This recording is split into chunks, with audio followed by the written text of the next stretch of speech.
네, 시작하기 전에 먼저 안내 말씀드립니다. 이 내용은 투자 판단에 참고가 될 정보를 제공하는 것이고요. 모든 투자에 대한 최종 책임은 투자자 본인에게 있습니다. 특정 자산을 사고 팔라는 추천이 아니라는 점 분명히 말씀드립니다.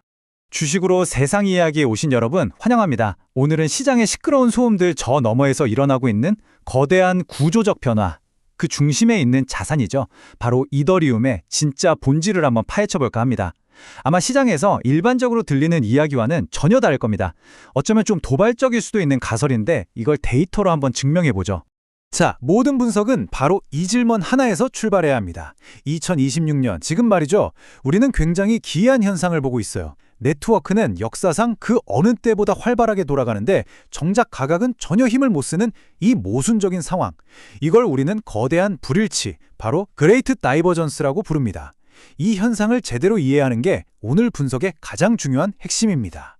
그럼 첫 번째 순서로 이 가격과 가치의 극단적인 괴리, 그레이트 다이버전스의 실체부터 한번 명확하게 짚고 넘어가 보겠습니다. 제 20년 투자 경험에 비춰보면요. 바로 이런 괴리가 생길 때 현명한 투자자들은 진짜 기회를 찾아내더라고요. 자, 보세요. 시장이 퍼뜨리는 이야기랑 블록체인 데이터가 말해주는 진실이 이렇게나 다릅니다. 왼쪽 헤드라인만 보면 완전 절망적이죠. 코인은 끝났다. 그런데 오른쪽 미래에셋증권 리포트가 보여주는 데이터를 보면 이야기가 완전히 달라져요. 연간 33조 달러, 우리 돈으로 무려 4경 원이 넘는 가치가 이 네트워크 위에서 오고 가고 있고요. 심지어 시장에 풀려 있어야 할 코인의 절반 이상이 장기 예금처럼 꽁꽁 묶여 있다는 겁니다. 이게 대체 뭘 의미하는 걸까요? 시장 참여자 대다수가 가격이라는 아주 단편적인 정보에만 매몰돼서 이 자산의 내재 가치가 지금 얼마나 폭발적으로 성장하고 있는지를 완전히 놓치고 있다는 뜻입니다.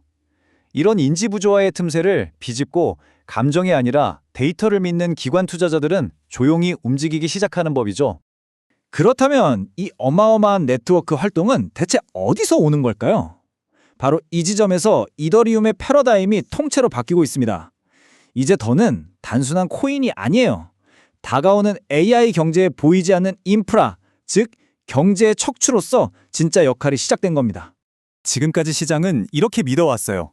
이더리움은 느리고 비싸니까 결국 모든 건 레이어 2로 가야 해. 근데요, 그건 이제 정말 낡은 이야기가 됐습니다. 현실은 뭐냐? 이더리움 본체, 즉 L1 자체가 훨씬 빨라지고 저렴해지고 있어요. 그러면서 L2들은 단순 확장이 아니라 AI 연산이라던가 초고속 결제 같은 전문적인 역할을 맡는 일종의 경제특구로 재정이 되고 있는 거죠. 그럼 인공지능, AI가 구체적으로 어떻게 이더리움 위에서 경제활동을 할 수 있느냐? 바로 이 세 가지의 기술 표준 덕분입니다. 복잡해 보이지만 아주 간단해요.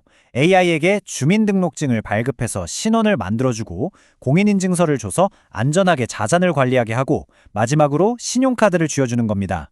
이 세 가지가 합쳐지니까 인간의 개입 없이도 AI가 스스로 돈을 벌고 쓰는 완벽한 경제 인프라가 만들어지는 거죠. 그리고 이 모든 변화를 폭발적으로 가속시킬 결정적인 기술적 변곡점이 바로 코앞에 와 있습니다. GK-EVM이라는 업그레이드인데요. 쉽게 말해 보안을 희생하지 않으면서 처리 속도를 획기적으로 높이는 기술입니다. 업계의 권위자인 데이비드 호프만은 이 업그레이드가 이더리움의 근본 자체를 바꾸는 역사상 가장 큰 사건이 될 거라고까지 말하고 있습니다. 네, 바로 이 트윗인데요.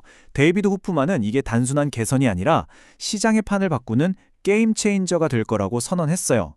핵심은 뭐냐면요. AI 경제라는 운동장을 지금보다 한 100배는 더 넓혀주는 효과를 가져온다는 겁니다. 훨씬 더 복잡한 AI 에이전트들이 더 많은 거래를 일으킬 수 있는 말 그대로 왕복 100차선 고속도로를 깔아주는 셈이죠. 자, 지금까지의 이야기가 너무 먼 미래의 예측처럼 들리시나요? 절대 그렇지 않습니다. 월가에서 가장 똑똑한 돈, 우리가 스마트머니라고 부르는 자금들은 이미 이 거대한 변화를 감지하고 행동에 나섰어요. 자본의 움직임만큼 확실한 시그널은 없죠. 피델리티, JP모건, 블랙록, 이 이름들 암호화폐 스타트업이 아니잖아요. 전통 금융 시스템의 기동들입니다. 이들은 더는 이더리움을 그냥 투기 자산으로 보는 게 아니에요. 자신들의 비즈니스를 위한 핵심 인프라로 채택하고 있는 겁니다. 특히 여기서 주목할 점은 미국 규제기관인 CFTC가 이걸 파생상품 담보, 사실상 현금처럼 인정했다는 사실. 이건 정말 엄청난 제도적 수용 신호라고 봐야 합니다. 아크인베스트 자료를 보면 그 이유가 더 명확해져요. 이미 4천억 달러, 우리 돈으로 500조 원이 넘는 자산이 이더리움 위에 올라와 있다는 겁니다. 기관들이 사업을 하려면 유동성이 가장 풍부한 곳으로 가야만 하거든요. 이 데이터 하나만으로도 이더리움의 압도적인 네트워크 효과는 이미 증명된 셈이죠. 자, 지금까지는 폭발적으로 늘어나는 수요 측면을 봤습니다. AI 에이전트와 기관이라는 거대한 수요처가 생겨나고 있죠.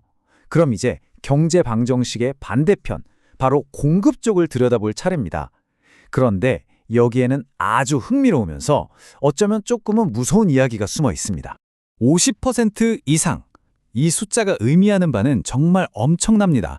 현재 시장에서 유통 가능한 전체 이더리움의 절반 이상이 사실상 시장에서 증발했다는 뜻이에요. 왜냐? 모두가 이 네트워크의 장기 가치에 베팅하면서 스테이킹이라는 프로그램에 묶어놨기 때문이죠. 팔고 싶어도 팔 수 없는 물량이 된 겁니다. 이 상황이 얼마나 극적인지 한번 보시죠. 이 파란색 선이 스테이킹 하려고 줄 서 있는 물량이고 빨간색 선이 빼내려는 물량입니다. 이 둘의 격차가 눈에 들어오시나요? 이건 단순한 차이가 아니라 거의 거대한 심연에 가깝습니다. 팔려는 사람보다 사서 묶어두려는 장기 투자자들의 확신이 압도적으로 강하다는 걸 보여주는 거죠. 이건 일시적인 현상이 절대 아닙니다. 네트워크의 보안을 유지하기 위한 구조적인 변화이기 때문에 한번 묶인 물량은 아주 특별한 경우가 아니면 시장에 다시 나오지 않아요.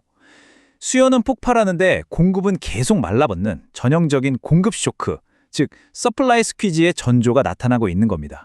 좋습니다.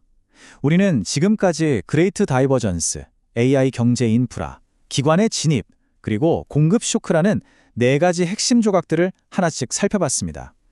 이제 이 흩어져 있는 점들을 하나로 연결해서 명확한 투자 논리로 완성해 볼 시간입니다. 이 모든 걸 종합해서 경제적 척추 이론으로 정리할 수 있겠습니다. 이더리움을 더는 변동성 큰 투기성 코인으로 봐서는 안 된다는 겁니다. 전 세계의 모든 디지털 가치가 최종적으로 기록되고 정산되는 인터넷의 등뼈와 같은 존재로 바라봐야 한다는 거죠. 기관의 아주 보수적인 돈부터 단기 투기 자금까지 세상의 모든 형태의 유동성은 결국 이더리움이라는 L1 허브로 모이게 됩니다. 모든 길이 로마로 통하듯 모든 디지털 가치는 결국 이더리움으로 통하게 되는 구조적인 네트워크 효과가 발생하고 있는 겁니다. 따라서 우리의 투자 전략은 이 한 문장으로 요약될 수 있습니다. 우리는 변동성이 높은 화폐에 투자하는 게 아닙니다. 앞으로 다가올 디지털 경제 시대의 가장 근본적인 기반 시설에 투자하는 겁니다. 결국 시장은 예측의 영역이 아니죠. 끊임없이 변화하는 현실을 읽고 그에 맞게 대응하며 살아남는 곳입니다. 마지막으로 이 질문을 던지면서 마무리하겠습니다. 구조적으로 공급은 계속 사라지고 AI와 기관이라는 거대한 수요가 파도처럼 밀려오는 이 역사적인 변곡점에서 당신은 이 세계 디지털 경제의 척추가 새롭게 가격매겨지는 그 순간을 맞이할 준비가 되어 있으신가요? 판단은 여러분의 몫입니다.